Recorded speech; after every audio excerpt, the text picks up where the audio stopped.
quality people. I'm Jeff Veyera. I'm Norm Howe, and this is the Fearless Workplace.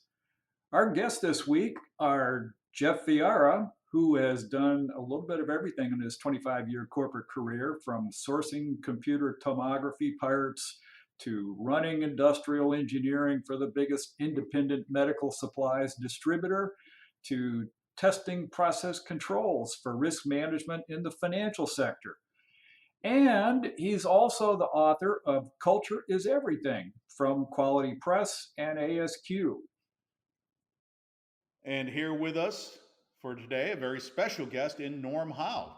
Norm started his career as a research chemist and then moved into production management in the pharmaceutical industry. If leadership is the accumulation of scar tissue from solving problems and inspiring people, Norm is the corporate equivalent of U.S. Marine Corps legend Chesty Puller. He currently runs an FDA compliance consulting company. Norm, you have a fascinating background, and I know from previous podcasts and conversations that you run into a lot of very seat of your pants, dicey kind of situations in your career. Can you tell us about one of those tonight? Where have you run into fear in the workplace, and how did you handle it at the time?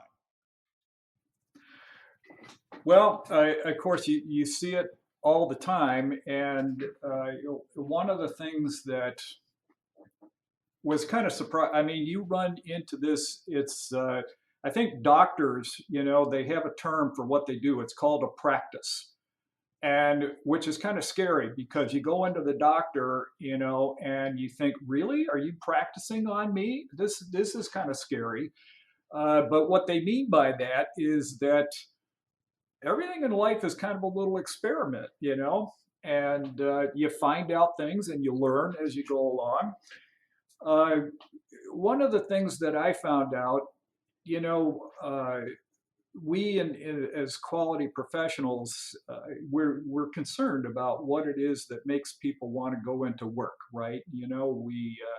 If you're a manager, you want your people to want to come to work. It's a lot better than just grabbing them and like impressing them like the British did and dragging them in there in a gunny sack, and so uh, we had and the typical you read the books.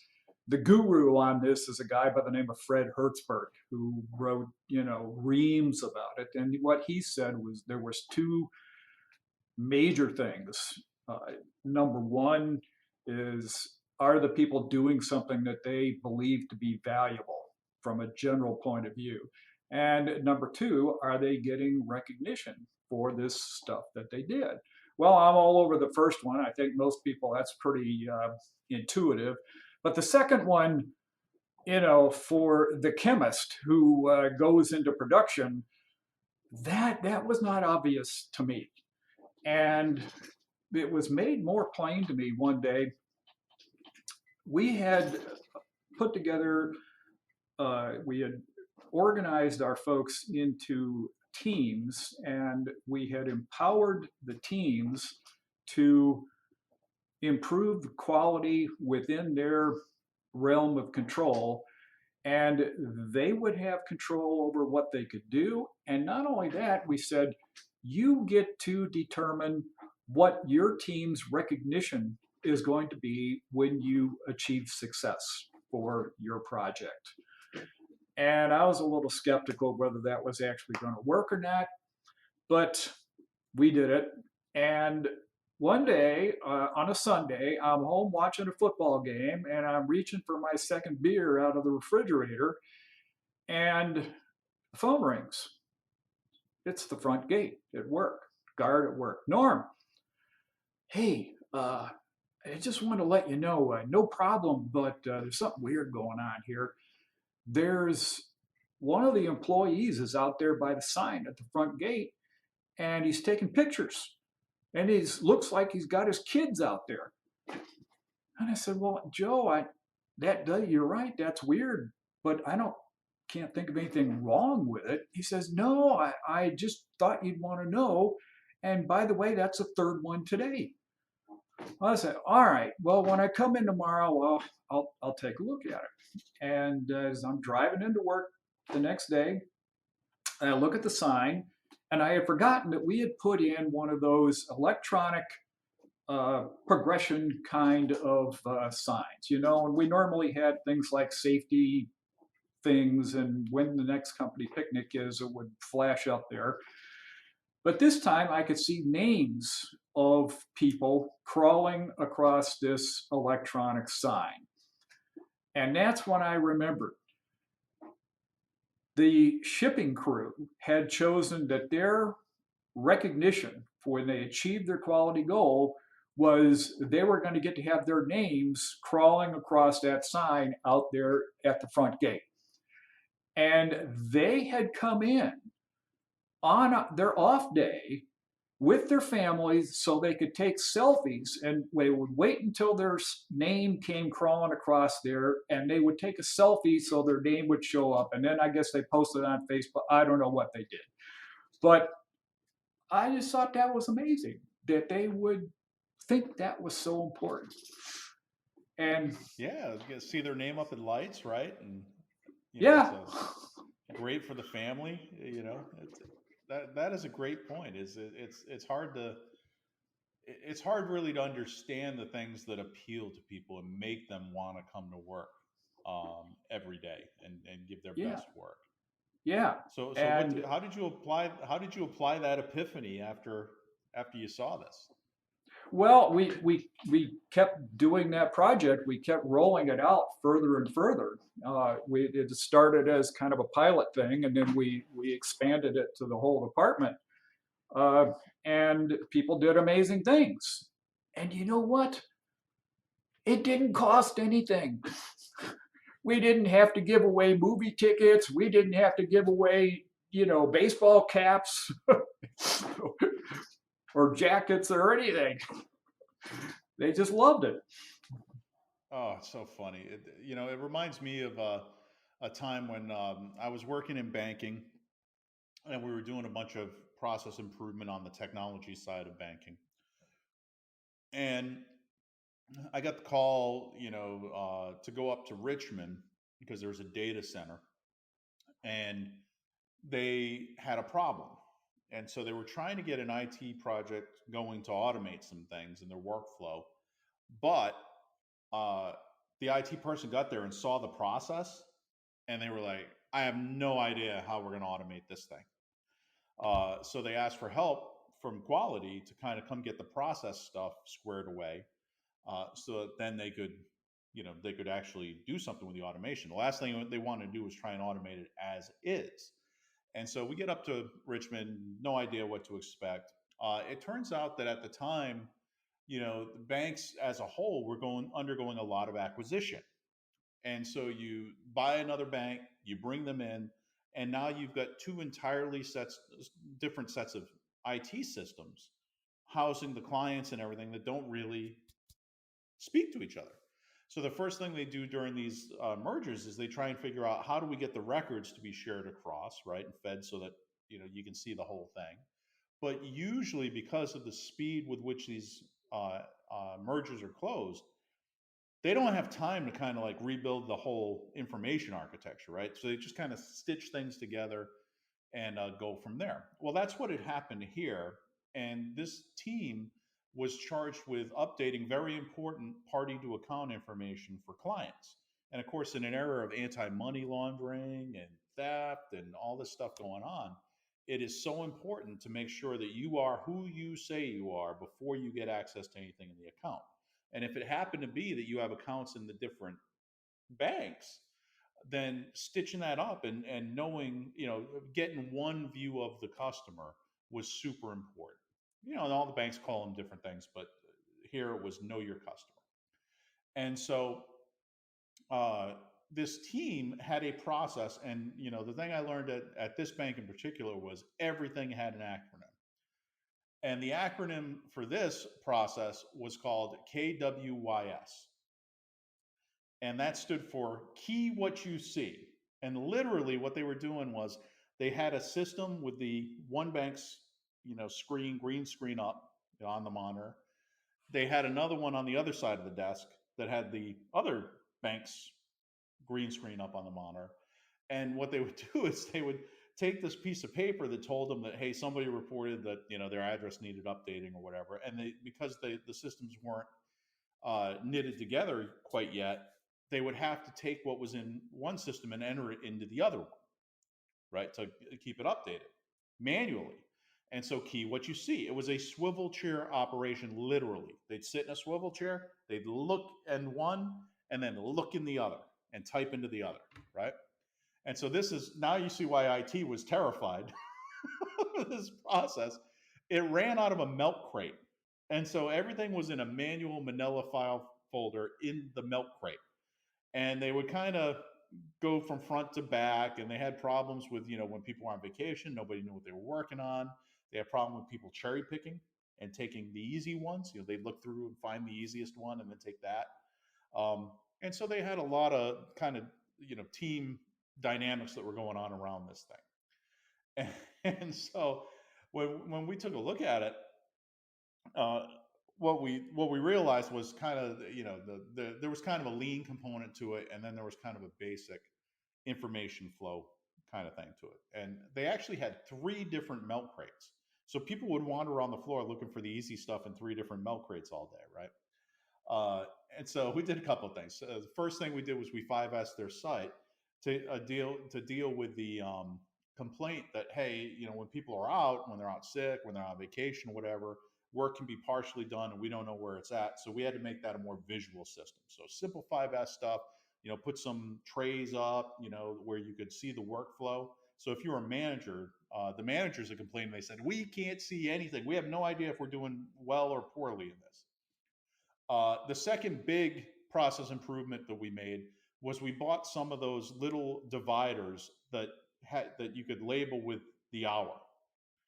And so what that enabled you to do was you could stage the work ahead by when it needed to be done. So the manager would do that first thing in the morning. And then all you had to do was see which one was in the front of the milk crate. We got it down to 1 milk crate. So that was the workflow for the day, right? And you just look in front, and if the hour on in front was greater than the hour that it was right now, you look at your watch, well, you knew you were ahead. And if it was less than that, you knew you were behind. And so it was funny because coming out of that exercise, so people were pretty happy once we got the process tweaked and they got to try it out and everything. And a lot of the problems in the process just kind of evaporated. And so then when I got back and was given my executive the download on what we did, we had gone up there and she had been dreading. She's like, oh God, this is going to cost tens of thousands of dollars. We don't have it in the budget. What am I going to have to do to make this right? It's a tight year, everything else. And she asked how much it cost us to fix it. And I said, it was $22. And she goes, 22,000? I said, no, $22. We literally went to Office Depot. We bought a couple of things to spruce up the area there and put the dividers in the milk crate, and that was it. She was floored. She was like, how can this be? So to your point, Norm, process improvement doesn't have to cost hardly anything. It just helps to have people kind of think through what problems they're seeing and not be afraid to do even some low tech things. And the nice thing was, once that process stabilized, then IT could kind of weigh in and say, look, how do we, once these systems are, the number one answer was, look, we need an interface between the systems and this key what you see business, right? That was going to take a while. So in the meantime, it was like, all right, well, what can we do to make that workflow a little more electronic and clean until that fix came in? And in the meantime, they had a perfectly acceptable manual process they could run until they figured that out. So wins all around. Do not be afraid of the simple, clear, low-tech way of alleviating people's fear, because then they didn't have to worry about, hey, am I getting screwed taking this particular piece of work, right?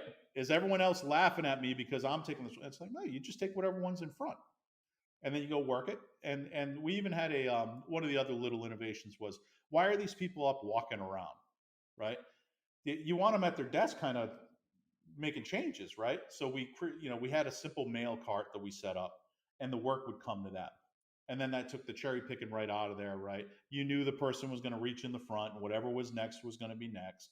And that was it. So a lot of the fear in the process of, oh, I got to be vigilant because one of my teammates is going to stick it to me and I'm going to get stuck with all the bad stuff. And then people are going to be mad at me because it's not getting done. Took all that away. When you leave, hey, I don't have to worry if I get called out of work unexpectedly. I was gone longer than I thought. And now I got all these delinquent things that nobody knew about. Didn't have to worry about that because people could easily see what you were working on, pick it up, fix it, and be done with it. So a lot of fear alleviated for that $22. And you know, and the creativity and the innovation that went into that, and people mistake that. They walk into a process and they see simplicity and they think it's simple. The simplicity is not simple. Simple is hard. Yes, yes, it is. I think. But tell me, Norm. So that was a time where obviously the only fear I had going into that situation was, oh crap, what they're expecting me to be the quality guy. What happens if I can't come up with anything, right? What happens if Right. it's the impossible problem and I just can't solve it? But when were you most afraid at work?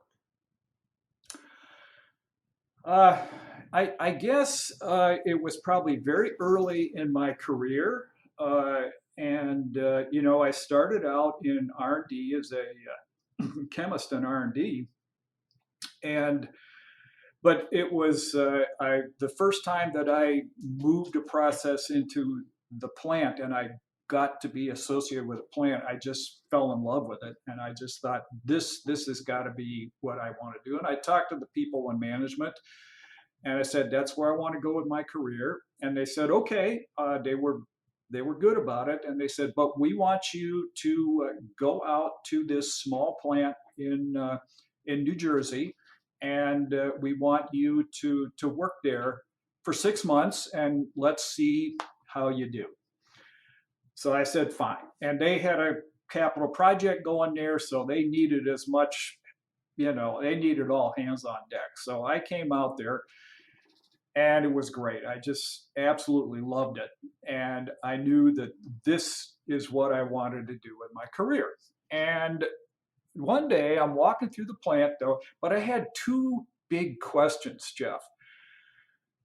Number one, I knew I was going to be working with a lot of hourly employees, but I didn't know whether hourly employees were really motivated to do their job, or are they just waiting to punch their time clock? So I needed to find that out. The other thing was the plant manager at this plant had an enormous amount of respect coming from people at headquarters and in addition to every level within the plant. They just revered this guy. And I couldn't figure out why, because all I could see with this guy was an absolute absence of charisma. And I'm wondering what does he got? What does he do? So I wanted to try to figure those two things out. And at any rate, I'm walking through the plant one day. A bunch of the operators come running up to me. Norm, we need some help. You worked in R&D. Can you help us out? And I said, sure, guys. What do you got? And they said, somebody pumped a batch of product into this tank over here, and the tank still had residual wash water from the previous batch. So there's several hundred pounds of wash water in this product that shouldn't be there. I said, well, that doesn't sound good. And they said, oh, you don't know the half of it. It's turned into a gel inside there, and we can't budge it. It won't move. And I climbed up a ladder. They had the hatch of the tank. It was about a 5,000 gallon tank. You know, this is no small thing. And I looked in there, and it was just this horrible sight in there of this. This is not Jello type gel. This is like an industrial gel. And this monster agitator that was on this tank was just like frozen. It wouldn't budge, and they burned out the fuse on it. And also was horribly hot because this tank had a jacket on it, double walled, and they were putting hot steam onto that jacket in an effort to try to melt this gel. And the gel was having none of that. They said, I'm not going anywhere, man. I'm just going to sit in here forever. So I said, okay, guys, can you get me a sample of this stuff? And I'll take it in the lab and see what I can do. And they got me a sample. I took it in the lab. Almost immediately, I found out, luckily, that salt would break up that gel. And I come walking out of the office building, and I got my little test tube with the liquefied product in there, and they come running up. Norm, what did you find? What did you find? I said, guys, I got good news and I got bad news. Oh, great, Norm. What's the good news? Tell us the good news. Well, the good news is that common table salt will break up the gel. And I showed them the little liquid in the test tube. Oh, way to go, Norm, way to go. Whoa, what's the bad news? Well, the bad news is I'm estimating it's probably going to take about 1,000 pounds of salt to break up that gel that's in there. Oh, what are we going to do? And here's now the thing that you have to keep in mind is there were no bosses in this group. This is hourly operators. And they got around in a circle and they started brainstorming. And they said, where can we get 1,000 pounds of salt like right now? And finally somebody said, well, you know what? In the garage, we got a bunch of salt in there left over from the winter. We could get that. And that's what they did. And they started thinking about, okay, you go get the salt and we'll get this bucket brigade going here. But then before they broke, they did something amazing. They started asking each other, is this going to work? George, what do you think? Is it going to work? Well, I think it probably will. Jim, what do you think? Is it going to work? Well, probably. And I could see where they were going because around the other side of the circle was a guy by the name of Herman. And Herman was well known to be the most cynical human being on the planet. They get around to Herman. Herman, what do you think? Is it going to work? Well, I don't know. Oh, great. Everybody was cheering. Herman thinks it's going to work. If Herman thinks it'll work, it's got to work. So they got busy. They got the bucket brigade going and they're bringing bags of salt in. And somebody went and got a new fuse for the agitator. And I'm thinking, well, I think my work here is done. I'm going to go back into the office and start doing some other stuff here. So I turned around and I came in the door back into the office building. And just as that door closed, I think I felt it more than I heard it, but there was this thunderous boom. And I thought, oh my, what's going on? I better go take a look. And I opened up the door and I'm looking out onto the concrete pad where this tank stood, or is still standing. And by the way, nobody was hurt, fortunately. But on the concrete pad, there was like a foot deep of elephant snot all over it. And I'm thinking, what happened? Well, we wanted to get the gel out of that tank and we got it out, but what is going on here? And everybody's running around like chickens with their heads cut off. So I go out there to try to lend a hand, and then everybody just froze. And at that point, the plant manager comes walking out of the office building, and they all look at him. And he took one quick look around and he said, get the portable pump. And so they had this portable pump and they hooked up hoses to it and they started sucking up this gel, and everybody was motivated to get the thing cleaned up.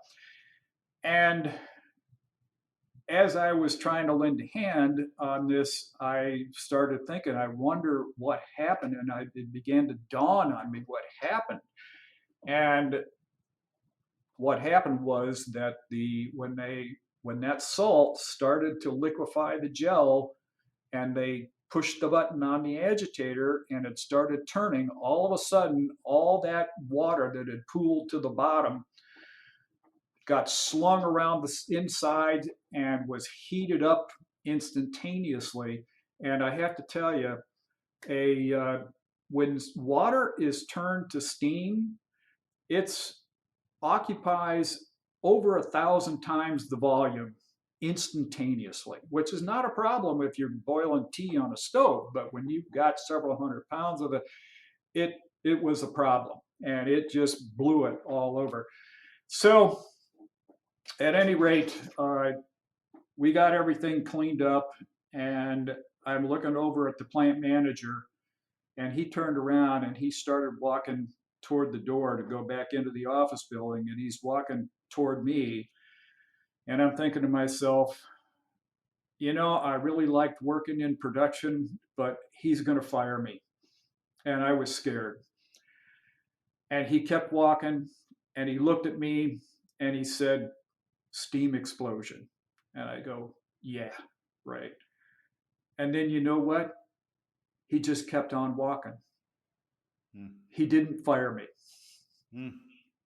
And I guess he knew. Why do you think he didn't?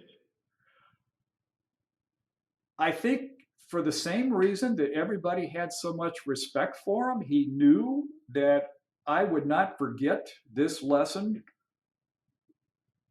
giga years later, and I would never do it again. But I had enormous respect for the guy. I fell in with everybody else. And it was that knowledge that he had that inspired. The people side of it. Yeah, right. It was funny. We were talking to Patrick a few podcasts ago, right, about the terror that you have with that people side of things, and how for managers, boy, it can be the scariest part of your job, right? And I had run into that myself early on. It wasn't quite a steam explosion, but what had happened was I had taken a job. I was running engineering for a company, and the big company, they had 45 distribution centers at the time, and they just kind of almost finished a labor management system deployment, right? So when I got there, I had just a couple of folks that were kind of left over from that effort, and so they were like, "Oh, this is going to be the engineering team, et cetera, et cetera." It was only a couple of folks, and pretty quickly, we were in an engagement, and it kind of became clear that their actual engineering skill wasn't there, right? So I remember being in Chicago. I had to fly out. We were doing a major initiative in one of the distribution centers, so they were back there working. Well, I had to fly out to Chicago and update all of the general managers there on what we were doing. And while I was there, we had implemented something, and I needed to know if it had worked. So I told one of the engineers, I said, well, go ahead and do your 2-sample T, find out if we have a statistically significant impact here or not. I don't know what that is. All right.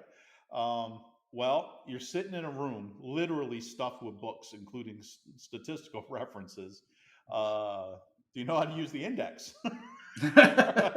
Go look it up, put it into Excel, right? Figure out how to translate it into Excel and then do it, or figure out the Excel function for it, whatever. And then I knew I was in deep doo doo, right? Yeah. Because previously, these guys, their experience had basically been driving around on MHE with a stopwatch, timing things. That's fine. But when it comes to actually solving, complex multivariate problems, in warehousing, it doesn't help you out the most. So we had to make some changes, right? As part of this, they were enabling me to pull in some guys that could really do it. And so I found a couple of guys that actually knew each other, came in independently through the process, but they had worked together before. And I thought, oh God, culturally, these guys are a perfect fit for what we're trying to do. They have the knowledge. They also, have the same problem solving bent. That's what I really need. I need people who are curious, who really want to dig in and solve this, and will learn it, right? Not resist it. One of the guys had been stepping back from a career as an executive, because he was on the road all the time, and family wise, he, wanted to stay a little bit closer to home. So that's why he was there with us. Um, so, you know, great guy, really wanted him to work out with us. The problem was my gut kept telling me he's not going to be here long, right? Is that this is probably too big of a transition for him. And even though I wanted to work with him, I was like, boy, this guy would be just awesome, right? We also had a challenge in that, it was a very political headquarters there.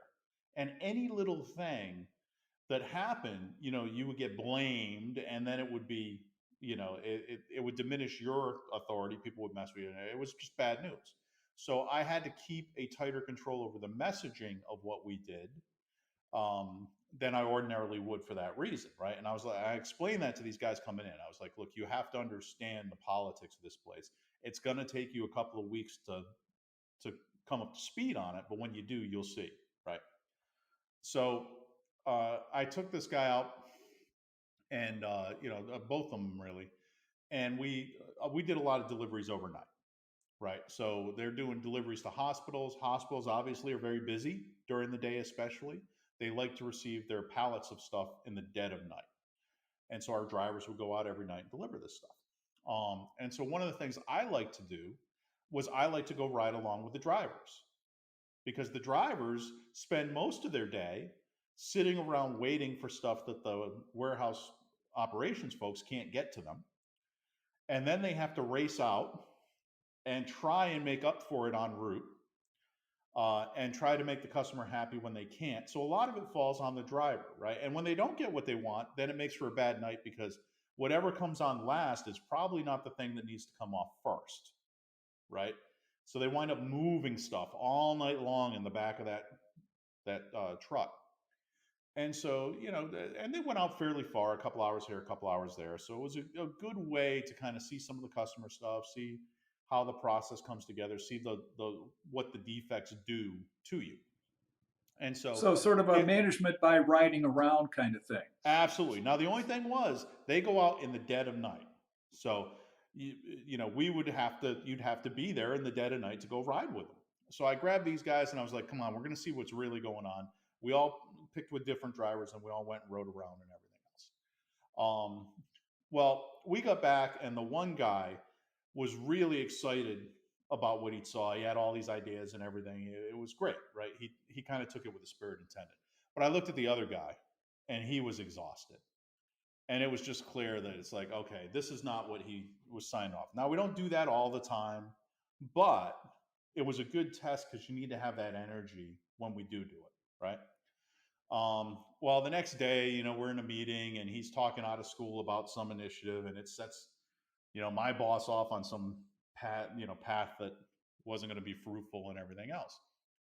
So, I had some words with him afterward, but I said, look, this is why I say, don't talk about this stuff until it's kind of fully baked, right? Because otherwise people get off and run with it, and then they don't understand it, so they're just going to drive it into the ditch on us. Right? Yeah. So let's work it through a little bit more and everything else. Well, he took a little offense to that. I mean, he put in his notice, so he hadn't even been there a week, and he put in his notice. Now, it was a lot of things, right? But now, all the politics of this place, right? Now I'm going into a meeting, and he's just told me he's given his notice, and I'm like, oh crap! This was a guy I picked, right? You're Doesn't the even last failure. a week, right? And now I've got to go in, and my boss is going to be dancing on me, right? For whatever. So my boss sees when I'm in the room, he sees that I'm just pale because I'm like, I'm going to get fired. I'm going to get fired because these guys are already building the case that, oh, I'm too much of an engineer and I can't get along with people, and that's why these people are not working out and everything. And and so that's kind of the narrative that's being built, and I know it. And my boss goes, uh, "You look awful. What's wrong?" And I said, "Well, I said so and so just gave his notice, right?" And He said, wow, that's not even a week. I said, yeah, it's not even a week. He said, well, do you give it any indication? He said, yeah, it's just, he realized it wasn't for him and that's kind of it. Right. Well, there's no sense continuing on. He realized this is not what he wants to do. Right. So, and then my boss surprised me. He said, yeah, that happens. So Oh, I was, I was shocked. Right. Because I had that, I was just sitting through the rest of that meeting, dwelling the whole time, just like you were talking about, Norm, thinking, that's it. I'm done. This guy's going to fire me. Steam explosion. I blew up the plant. I'm gone. Right. Um, but it didn't happen that way. Um, but it taught me that, boy, the fear about this stuff, and it's about stuff that you really, at the end of the day, you can't really control, right? This guy said all the right things during the process. Um, I had a gut feel about it, but it wasn't enough for me to deny somebody an opportunity, especially someone who could really help us out like he could. But the job is the job, and we try our best to educate people as to what it's going to be like. I did my interviews in the warehouse because I didn't want them to think it was an office job, with just sitting at your desk all day and everything. We're gonna be out on the floor a lot, and I wanted them to understand that environment. Um, so we did what we could, but it's like, hey, sometimes, it's more common now for people to take a step back in their career for family and other reasons and to work it through. Back then, it wasn't as common. And so, some of that too is people have to have the epiphany of what's going to make them happy at work. And what wasn't going to make this guy happy at work was, kind of the hands on, go ride around in the truck and go. He was more of an engineering executive, right? And he wouldn't have even been happy with my job because my job involves me climbing around in a truck and going up in the racks. And, you know, it was not a just supervise people doing stuff kind of job. You know, so it taught me, um, how much fear can really come out of these personnel things that are largely beyond your control, and how useless it is really to let that fear eat you up. At the bottom of the line, I didn't do anything wrong, right? It just didn't work out. did your boss come back with you and sit and listen to you after No, this? no, no, Okay. no, no. Unfortunately, that wasn't the kind of. I mean, he was kind of a classic operations leader, right? Yeah. Yeah. So it could be pretty deft with people stuff, but in fairness to him, um, engineers don't think the same way as operators do, right? Yeah. Yeah. Some engineers are operators, some operators are engineers, but the two ways of thinking about things are often quite different. The engineer is looking for the correct long-term solution to a vexing problem. The operator is looking to survive the shift. Yeah. And Right. so there, while we make common cause on some things, the way we think kind of parts ways. And so that was a little more difficult. And he honestly, he didn't, he he didn't understand why people who were more operations wouldn't have just been able to do that role. Yeah. Right? He's like, hey, Right. you got a good operator, you put them in, you should be able to put them in anywhere, and they should do it. And it's like, ah, knowing how not to blow things up, you in a chemical plant is often a little bit more of an art, and a science than just kind of getting through the day and clearing out the gel in it. So the learning that you had from that, even understanding, they wouldn't have gotten anywhere without what you had proposed because they wouldn't have known how to find out that salt was the key, right? Oh yeah, right. But I definitely should have known, man. When we press that button on the agitator, it's not going to be pretty. Yeah, It but had you to happen couldn't, slowly. because the kind of thing you're talking about, Norm, is the stuff it's not really lurking in an equation, Oh right? no. This is in a deep understanding of the mechanics of how that particular agitation system worked in the context of the tank, right? And so it's more operational knowledge that was really at the root there, which is why I think in part that your plant manager realized it was, you can almost see him thinking there because says, okay, this guy is a chemist, but he doesn't have enough operational experience yet to understand that that happens. Apparently, that's what he thought, and I guess I was trainable, so that was the decision that he made. And It was a good one for the long haul. You can't argue with it. Well, Did you blow yeah. up any other tanks after that? No, and no fires either. But it's always an experiment, and you just try to mitigate the danger. But we had that guy was it was amazing what he could do, and people would just they would really go to bat for him. And it wasn't that he never made any errors. You could see he would he and but the people would like try to keep him from failing, and they would really work with him. Sometimes he would make decisions that maybe were not optimal. They weren't wrong, but they would, and they were doing it from the point of view of what's best for the plant, and really put themselves on the line for this guy.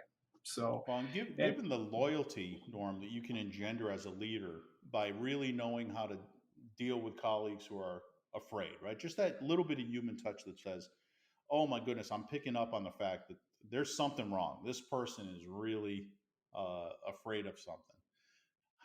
So as your career has advanced, how have you dealt with your colleagues, whether they're peers or managers or the superiors or people working for you? How have you dealt with a situation where you realize that someone is afraid and it's impacting their ability to process and work? uh, this is actually not strictly a work situation.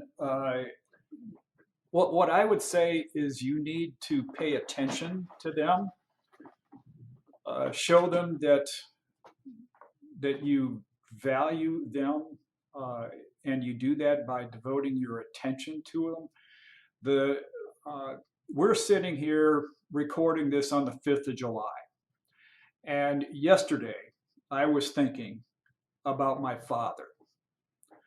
And my father, during World War II, was in the South Pacific. And stupid me, I don't know, he would wake up at night screaming. Not often, but from time to time. And I didn't pay any attention to that. I didn't have a great relationship with my father. We started getting better as time went on. And I thought, I knew he was in an anti-aircraft unit in an air base in New Guinea during World War II. And I thought, well, of course, anybody that's fighting a war, it's a horrible situation. But being on an anti-aircraft unit in an air base is not the worst assignment, But that's what I thought. And then many, many years later, I was talking to my cousin one day, and she said, your dad was in amphibious landings. I said, what? Yeah, he was in amphibious landings, and he fought the Japanese with bayonets, hand-to-hand combat. And I said, no, he was in an anti-aircraft unit. Well, that's what he told the family. So the next time I went out to visit my parents, I kind of got my dad aside, and we were talking pretty well with each other by this time. And I said, Dad, Cousin Ann told me that you were in amphibious landings during the war, and I said, I thought you were in an anti-aircraft unit. And he says, well, you did what they told you to do. So you were. He says, yep. And you fought the Japanese with bayonet, hand-to-hand combat? Yep. Never talked about that. So we were getting along pretty well by this time. And I said, Dad, we know that you're not a hero. Yep. I said, Dad, what would ever get you to climb out of a steel ship and climb down a rope ladder, get into a rubber dinghy, and go charging against the beach against machine guns? He says, you've never been in a troop ship, have you? I said, clearly not. He says, worst experience of my life. He said, everybody on that ship was sick the minute we put to sea, and the bottom of that hold was just awash with every kind of thing you can imagine. I wanted off that ship so bad, if they would have strapped me to a torpedo and shot me on shore, I would have gone. And so this was, and I thought, and you know, every 4th of July and every Veterans Day, I think about that, you know, that I was not aware. I wasn't paying attention to somebody who was dealing with their inner demons. And, you know, that's going to happen to you when you're at work. There's going to be somebody that ignores you for whatever reason, and you feel slighted because of that. And maybe that's time to kind of sit back and think that person may be dealing with their own inner demons. And maybe what you should do is pay attention to them and show them that they're important. Yeah, value the human first, right? It's kind of like it reminded me too when you were talking, Norm, about what Calvin Williams had told us, right? About uh, Calvin being an entrepreneur had to leave a job where he was very successful and kind of go out without a net. Yeah, And do you right. remember his reaction when we asked him, "Well, weren't you afraid?" And he was like, "No, I was afraid to stay because I Yeah, could see what I was going to become." You know, Jan Griffiths in the first podcast there had told us the same thing when she made a similar journey, leaving a top job in an automotive manufacturer and setting out to kind of revitalize the way that we view leadership. And she said, yeah, she was scared, but she knew if she had stuck it out, that she wouldn't have liked the person that she became.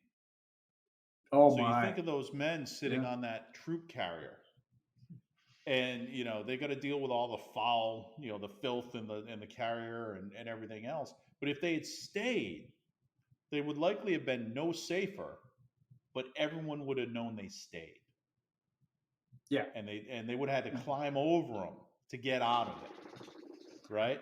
Yeah, And how and do I you think live with that all those yes. years later versus just picking up your rifle and getting moving? Yeah, and I think, you know, sometimes you see people, they do crazy, they appear to be crazy things that they do. And you say, why would you do that? And then when you start investigating, you find out that for that person, the alternative was worse. And then maybe you can start to understand what's going on in their heads. And, you know, and if you're the boss, then you can help them to deal with that. But Yeah, I remember a it story. all requires paying attention to them. Absolutely, I remember a story about the conflict between General Patton and Field Marshal Montgomery in World War II, right? And Patton famously loved pursuit. He loved to take those tanks and break through and then chase people as far as as the tanks had gas, so that so that he would just take it to the enemy as much as possible. And Montgomery was very cautious. He hated that kind of thing. He would often drive people crazy by not following up after a victory, right? And it turned out that I finally read something interesting about that. It came out of the World War I experience. Montgomery wasn't a coward. 3 times he had gone over the top in the trench warfare of World War One, and 3 times he was the only survivor. Everyone who went with him got killed. So he didn't want for personal courage. What he hated was having to pay that butcher's bill, and the feeling that you needlessly wasted people's lives. So it's it all just puts things in perspective as to what it is that you fear. When Nicole George was on the podcast, she had told us about you know how people fear change so much, and how important it is. Change managers don't fear change; they make their living on change, but they have to get accustomed to it. Right? It's not natural for people to take normally to that kind of change. And she talked a little bit too about public speaking, another common fear that people have, that they go to Toastmasters and like organizations to learn to overcome. Right? Most people, when they hear, "Hey, you're up there, you're speaking in front of all these people," uh, they would do anything they could to avoid that. Right. And yet, Right. some people, just deal with the fear. It's still there, but they find a way to push through. So when talking about colleagues who are experiencing that fear, uh, what you said was just so important. It's people have to know that you see them as people first, and not as just a broken piece. Yeah. Right? Oh, I guess you Right. can't move around today. You're broken. We got to wait until you're fixed, and then you can fulfill your value. I've joked from time to time on the podcast about engineers in the mindset that we have often have a more utilitarian view of people than other professions do. Right? It's The like, hey, normal you people. exist. Yeah, you exist to do this function, right? And if you can't do this function, then it's it's a little bit of a problem for us. But it's so important, especially these days with the pandemic, with everything that's going on out there. So many people dealing with health issues, dealing with crises of various sorts. People losing their jobs, people um, just having life's personal problems. And it just matters so much to take a beat, not talk about today's status, but just talk about how they're doing. Make that human connection, because it makes all the difference in the world when you know that someone you're working with sees you as a person first, and sees you as a colleague or a teammate or a or a person that they're supervising second. That kind of loyalty. Those are the companies that I want to stay with. The ones that see me as a functionary, I don't feel so bad about when I leave. Right. Although I would have to say that for scientists and engineers, sometimes uh, it's a little bit difficult for us to make that transition. I was working at a company, as a consultant, and I'm sitting there in the room. We had a multi-day session going on. At the end of the first day, this company is filled with scientists and engineers, right? Everybody around the table is a scientist or an engineer. And you could see like the company had a program going of let's treat each other as human beings, right? And they probably had a stepwise thing that you had to check off to do that. And in the morning of starting the second meeting, like the chair of this whole thing, I swear, pulled out a piece of paper and read it and then said, "All right, how did you feel about yesterday's series of meetings, George?" And you could see the first guy sitting there, and he's like, "Nobody ever asked me about my feelings before. I don't have feelings." And he stated something mechanically, and then we had to move to Mary, who was next, and she's scared to death to talk about her feelings. So it takes a while, to get people to come uh, to understand that human beings are in fact important. Well, one thing I liked about what Jan told us too was that if you want people to have that level of trust, you first have to be vulnerable as a leader yourself, right? So there's nothing more powerful than when when you admit, look, I kind of messed that up, or I'm really worried about this. How are we doing? It makes it okay for people to express their concerns, and you have to solicit it because they think sometimes that you just want to hear the happy talk. And like you were saying earlier, oh my goodness, the position that one leader was in that you were talking about, where people would keep him out of trouble. So they would tell him where the landmines were so he didn't step on them. I mean, that is so powerful, right? And it's a big source of, when you know that your people have your back, oh my goodness, the fear as a leader just goes down. You can have things like skip levels because you don't have to worry that the second your people get in the room with your boss, they're gonna just slag you in the review, right?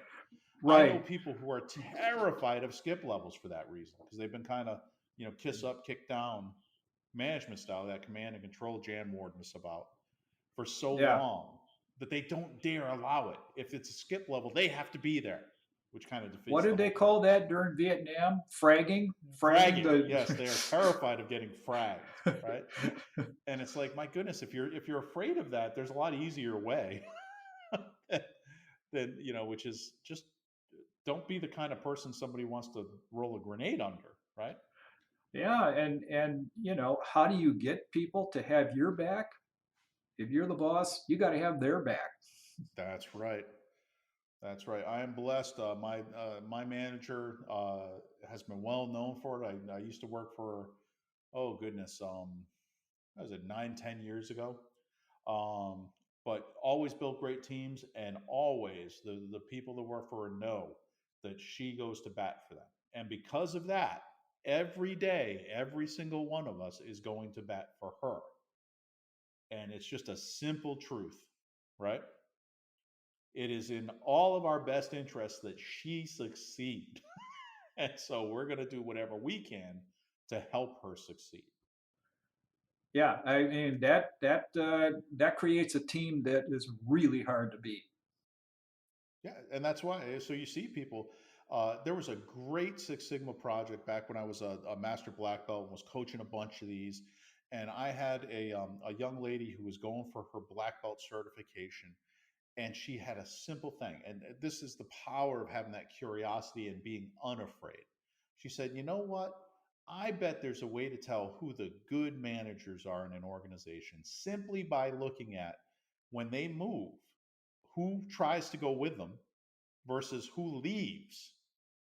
Right? So if you come in an organization and it was fine for a while and then all of a sudden people are flying out of there, versus if you come in an organization and you've got a tail of people who are coming in because they want to work for you again, right? The funny thing was, so her project was pretty compelling on that score. Simple, it beat all the 360 feedback stuff. It was really a clean, objective way of looking at things. Got suppressed. HR suppressed it because it didn't tell the story that they wanted to hear. Because often what happens is the very leaders who are kind of pushed out as the best are often the kind of people that come into an organization and everybody just flees for the exits. So they're great at kind of managing their bossing up, but they're not so great at managing their people. Yeah. Okay. Well, all these people left. Man, my numbers look good. I'm below cost.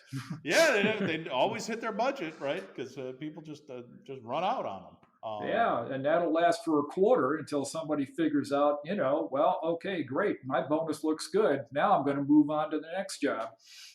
That's exactly it. But it always struck me that her fearlessness, and as young in her career, I mean, she was only a couple of years out of college, but her willingness to think out of the box and follow it, even though she knew, even at that young an age, that not everybody was going to like it because some names were going to be on the bottom of the pile, right?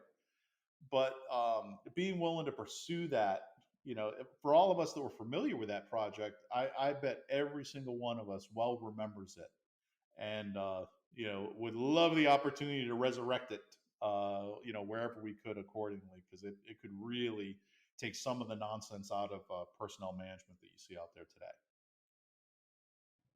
So, what do you think that what do we at TWEF, what are we most afraid of, do you think?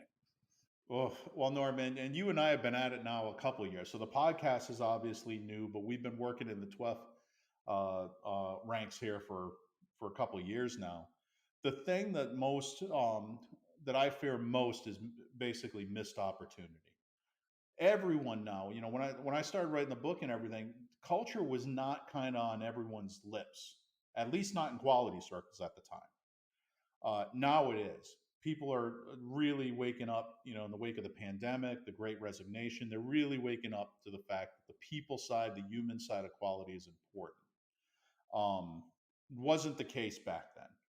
And so on this, I mean, team and workplace excellence is what we're all about.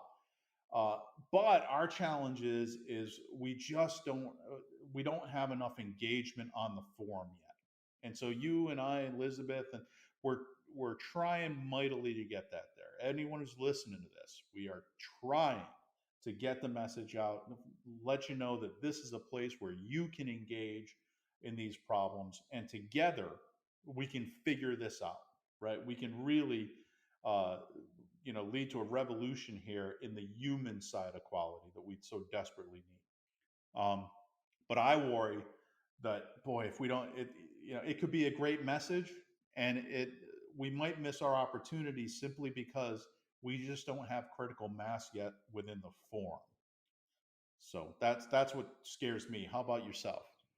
Well, I would echo that. And I would add that I think that people are going to tune into us um, after they've heard that culture is important and hey, I've got to do something about this culture thing, but I don't even know what culture is. And I need to find out, and then I need to find out how you get it. How do you achieve a quality culture? So I think that's a challenge for us that we need to figure out ways of presenting people with how to, and we need to make sure that we transmit that information in a way that is digestible for the average manager or worker. And it's runs in parallel to kind of development of other aspects of quality, right? Back in the day, talking in the 20s, up through the early 60s, that scientific view of management was very much a minority, right? You saw it in some places, coming out of the military, especially the artillery arm, looking at Ford, and everything that they were doing in the automotive world. There weren't that many places where you could go to get really uh, a very technically competent view of the ways to improve your quality. Right. And then, of course, it shifted in the 80s, with Dr. Deming going out to Japan. And then all of a sudden, the Japanese came back roaring with much higher quality product than was being produced domestically in the time in the places where they were competing. And, you know, it was an evolution. It took quite a while to kind of get that out there. And up until that point, they were relying on really kind of great figures. That's why it was kind of the golden era of the quality guru, right? You would have these really great figures that were out there thinking out of the box, coming up with ways of doing this. And you began to think that you had to be sent from heaven to be successful at this, right?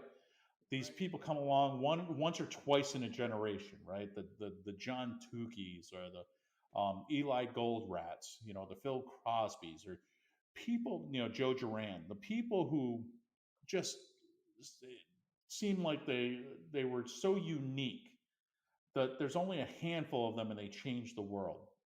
And it's like, it doesn't really have to be that way. You don't have to be a big, guru. You don't have to be a lean sensei. You don't have to have millions of followers to have an impact on in this space. What you really need to do is be curious about people and want to get better at the people side of what we do. So, Norm, you and I, we never claim that we have all the answers on any of this. That's why we're talking to these folks, week in and week out, right? To learn their perspective on it and to incorporate it into something so that we can translate it. But I think you're right on that. At the end of the day, we're not looking to transform the world along the lines of some master plan. What we're doing is looking to help people, especially scientists and engineers and folks who were just not really naturally wired that way, Right, to or the kind of odd help us accountant. navigate this. Yeah, or the accountant. There's a lot of folks where we really are good at engaging on problems. We're great at engaging with data. Um, and you just don't want to see us miss the opportunity at a time when there's so much transition on the people side to up our game there. We'll be like the bodybuilder who's got one great big, or has gigantic biceps, but their legs are tiny sticks. Yeah, right. It's like, You need don't skip support. leg day, right? We Yeah, need leg day here, and leg day is focus on the people part of it. amen. All right. And look, folks, if you want to take part in these kind of conversations and work those legs, get a little bit more core strength, then please join us in the ASQ, the American Society for Quality's Team and Workplace Excellence Forum. If you go out to asq.org, you can get signed up. Check the show notes. You'll see a link right to our page. And you can always reach out to us that way as well. Thank you, Norm, for being our guest on this very special episode where we could just share some war stories and talk a little bit about what it is we're trying to do on the forum. Be here, and thank you for being a guest too. I'd like to think that I'm the second best guest we've had after one Norm Howe. So, thanks, Norm. Couldn't do it without you, and really appreciate everything you're bringing to the table on this. And folks, please, we have good news. We are finally up on Apple Music. We solved the problem that was preventing us from being distributed out there. So look for us on Apple Music in particular, and check out all the great content on the Fearless Workplace. Thanks, everybody.